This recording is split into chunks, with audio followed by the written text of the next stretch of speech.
to do a live presentation online, PowerPoint makes that happen as well. In order to do that, you can simply go to Present Online option over here.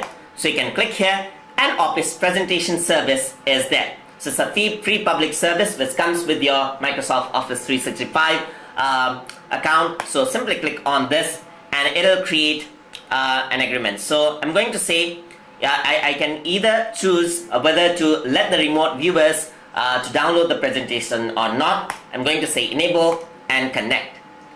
So once I do that, it connects to the Office Presentation Service right here and prepares the information, uploads the presentation online. This varies according to the internet speed that I have.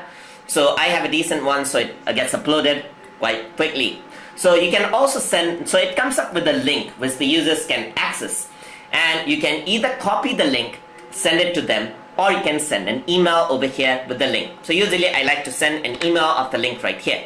So I'm going to go on to my Internet Explorer, my Edge Explorer, and then I'm going to paste this out right here.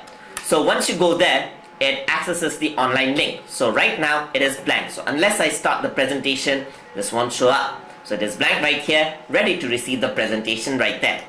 So I can go here and I can start the presentation. Welcome to So now which is it a actually tutorial has channel. started the presentation right there, and on in my Excel sheet you can see that it is loading and it'll have the presentation over. So you can see that my presentation actually comes up here inside my Explorer as I'm presenting it. So as I present it in my presentation screen, I can use the same method as I would normally present, and I can also have an option to follow the presenter as well. So I can enable and disable this as well.